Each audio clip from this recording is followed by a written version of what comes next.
와우! 달순의 라이브! 이게 진짜 현실이 된다면 대박 사건이 될 수도 있을 것 같은데요. 독일 축구의 절대 강자죠. 레바민의 하나인 바이에른 뮌헨이 손흥민 선수를 영입하기 위해 주목하고 있다라고 하는 기사가 좀 나왔습니다. 바이에른 뮌헨 정말 대단한 팀이잖아요.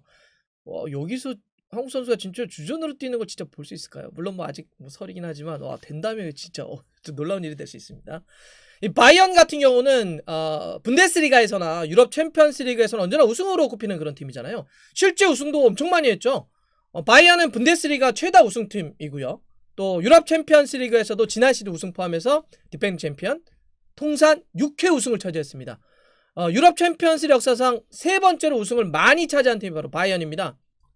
이러한 바이언에서 진짜 손흥민 선수가 뛰게 된다면 이건 사건이라 할 수 있죠. 정우영 선수가 잠깐 뛰긴 했지만 한국 선수가 레바민의 클럽에서 주전으로 뛰게 되는 첫 번째 사례가 될 수 있기 때문에 와, 된다면 이거 어떻게 할까? 예, 정말 그런 이제 기대들이 있죠. 물론 이적설 아직 뭐 이적 시장 열리려면 좀 시간 남았고 지금 토트넘과의 뭐 협상도 있고 다른 팀들도 뭐 이런 얘기들이 있어서 끝까지는 보긴 해야 되겠지만 레바민의 한 팀에서 움직임이 있다라고 하는 보도가 나온 건 사실입니다. 이러한 관련 보도는 잉글랜드의 풋볼 인사이더에서 했는데요. 이 풋볼 인사이더는 뭐 축구 팬들 많이 아실 겁니다. 잉글랜드 팀들의 소식이라든지 관련한 선수들의 이적 뉴스를 중점적으로 좀 다루는 곳인데요. 여기 특징이 뭐냐면 숀 나이트 필립스라든지 아그본 나허, 데런 벤트, 케빈 필립스, 알란 허튼, 데니 밀스 이렇게 전현직 프리미어리그에서 뛰었던 선수들의 코멘트, 인터뷰를 실어서 어떤 관련한 뉴스를 함께 내보내는 것으로 좀 유명합니다. 그래서 팬들 사이에서는 어느 정도 신뢰는 갖고 있어요. 근데 이제 저는 약간 좀 걸렸던 게 뭐냐면 오늘이 만우절이네요. 4월 1일. 이거 설마 레바민 손흥민 만우절 뉴스인가? 막 이래가지고 저도 이제 설마 이제 좀 다른 데는 어떻게 썼나 좀 찾아봤습니다. 그랬더니 다행이라고 해야 될까요? 이번 풋볼 인사이더의 바이에른 뮌헨의 손흥민 선수 링크설과 관련해서 팀 토크라든지 데일리 메일도 받아 썼더라고요. 그래서 됐습니다. 일단 풋볼 인사이더의 보도는 좀 이렇습니다. 제목이 바이에른 뮌헨이 손흥민 영입을 주목하고 있다. 좀 이렇게 썼고요. 내용은 이렇습니다. 바이언은 손흥민 영입을 목표하고 있다. 바이언은 손흥민을 토트넘에서 데려오기 위해 1년을 기다릴 준비가 되어 있다. 이렇게 썼습니다. 그래서 이제 1년을 기다린다는 건 어떤 의미냐면요. 현재 손흥민 선수와 토트넘이 계약 연장 협상을 벌여왔었는데 교착 상태에 빠져 있잖아요. 지난해 10월부터인가 이 연장 협상을 시작했는데 크리스마스 정도 전후인가? 이때부터 좀 멈춰 있는 것 같아요. 더 이상 좀 진척 관련 소식들이 안 나오고 있는데 토트넘 쪽은 손흥민 선수에게 새로운 협상을 하면서 주급 20만 파운드 그러니까 3억 1천만 원까지 주겠다 이렇게 했고 일주일에 그 다음에 5년 장기 계약 5년 장기 계약은 손흥민 선수 나이를 고려할 때 종신 계약하자는 건데 이렇게 이제 주급 한 3억 1천만 원 그다음에 5년 장기 계약을 손흥민 측에 제안을 했는데 더 이상 이제 이 논의가 진척되지 않고 있는 그런 상황입니다. 사실 손흥민 선수 측은 급할 게 없어요. 애타는 건 지금 토트넘이죠. 토트넘은 좀 돈도 없고요. 코로나 시국 때문에 수입이 많이 줄어드니까. 그런데다가 다음 시즌 챔피언스리그마저 못 나가게 된다면 이건 더 힘들어질 수밖에 없고 해리 케인, 손흥민 붙잡는데 더 어려움이 커질 수밖에 없습니다. 그러니까 손흥민 선수로서는 여러 가지 이런 상황을 다 끝까지 지켜보고 판단해도 늦지 않잖아요. 토트넘이 다음 시즌 챔피언스리그라든지 어떻게 될지 이런 걸 좀 본 다음에 협상의 논의를 이어가도 되기 때문에 지금은 차분하게 손흥민 선수 쪽에서는 지금 기다리고 있는 겁니다. 바이에른 뮌헨이 이 모든 걸 기다리면서까지 손흥민 선수 영입을 하고 싶어 한다. 그만큼 손흥민 선수 영입에 공을 들이고 있다라고 하는 그런 이야기입니다. 우린 기다려줄게. 지금 토트넘하고 손흥민 선수가 재계약하고 있다, 협상하고 있다니까 우리 충분히 기다릴 거야. 하지만 된다면 우리 쪽으로 와. 이런 얘기를 하고 싶다는 거죠. 참고로 이 토트넘과 손흥민의 계약 기간은 이제 한 2년 조금 더 남았어요. 2023년 6월까지입니다. 그러니까 지금 토트넘으로서는 판단해야 돼요.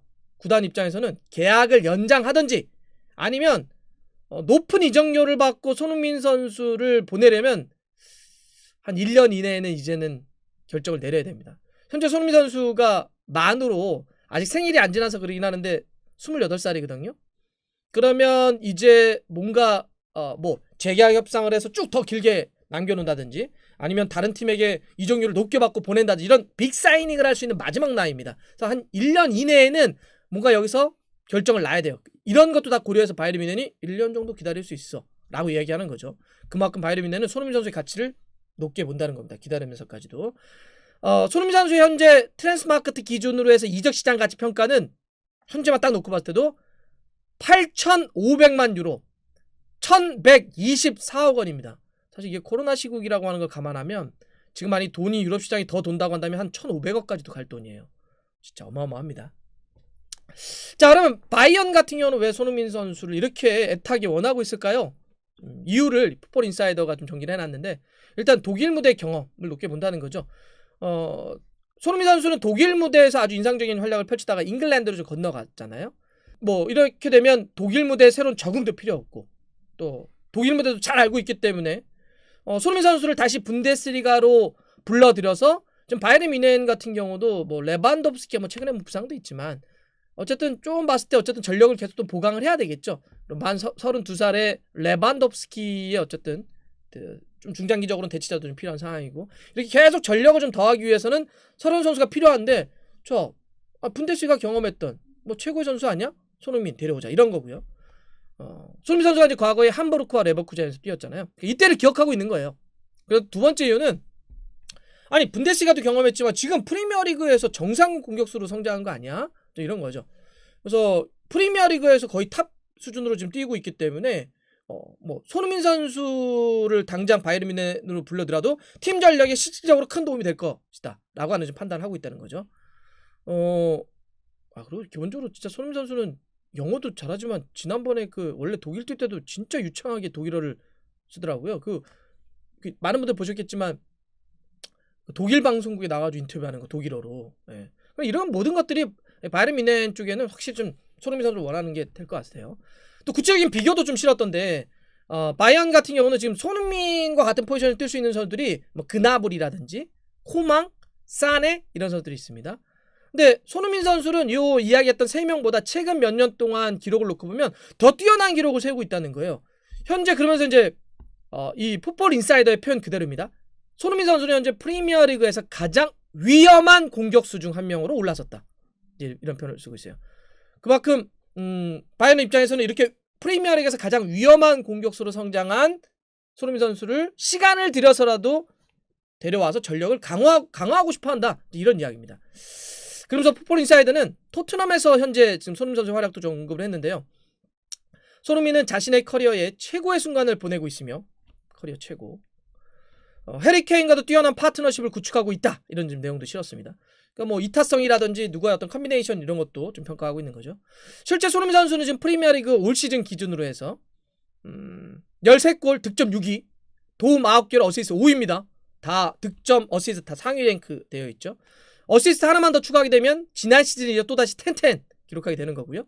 프리미어리그 통산으로 따지더라도 188경기를 뛰면서 66골과 36개의 어시스트 합치면 104개의 공격 포인트를 기록을 했으니까 정말 대단한 스탯을 쌓고 있는 손흥민 선수입니다. 자, 영국의 데일리메일 같은 경우도 피터 크라우치가 예전에 좀 말 한번 했잖아요. 그래서 그 얘기를 다시 한번 하더라고요. 손흥민과 케인이 더 높은 위치에서 뛰려면 팀을 떠나는 게 좋다고 이렇게 다시 한번 데일리메일이 표현을 쓰면서 이번 풋볼 인사이더 내용과 함께 토트넘에서의 손흥민 선수가 나가는 이적 가능성에 힘을 좀 실었고요. 그러면서도 데일리메일은 무리뉴 감독이 손흥민 선수와의 계약 연장을 자신하고 있다. 그래서 아직은 어떻게 될지 모른다. 토트넘도 굉장히 손흥민 선수를 필요로 한다. 이런 얘기를 하고 있습니다. 사실 손흥민 선수는 지금 굉장히 많은 팀에서 또 기회가 된다면 갈 수 있는 선수이기 때문에 이적 시장이 본격적으로 열리게 되면 진짜 어마어마한 뉴스들이 좀 나오게 될 겁니다. 근데 제가 개인적으로 듣기로는 손흥민 선수가 만약 뭐 토트넘에서 남는 협상을 하고 있으니까 그게 만약에 좀 틀어지거나 조건이 안 맞아서 만약 팀을 옮기는 선택을 한다면 손흥민 선수 쪽에서의 1순위는 독일은 일단 아닌 걸로 알고 있어요. 잉글랜드 내의 이적을 먼저 좀 생각을 하면서 스페인 쪽도 좀 고민하고 있는 걸로 알고 있습니다. 하지만 이 대상이 바이에른 뮌헨이라고 한다면 생각은 좀 더 달라질 수 있죠. 아까도 말씀드렸지만 레바미는 좀 아예 별도로 따로 놓고 생각해야 되는 팀이죠. 물론 뭐 최근에 좀 흔들리잖아요.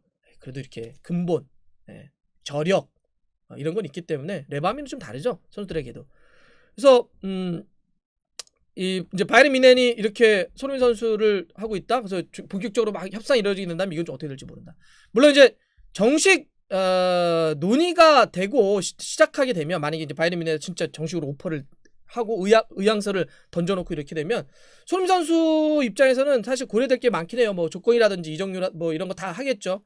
주급이라든지 다 하겠지만, 사실 손흥민 선수가 또 가장 고려해야 될 것 중에 하나는 나이가 있기 때문에 자신이 확실히 주전으로 뛸 수 있느냐 없느냐가 가장 중요할 것 같아요. 이 모든 여건을 좀 따져가지고 최종적으로 좀 결정을 할 텐데, 예, 확실히 4월이 되긴 했네요.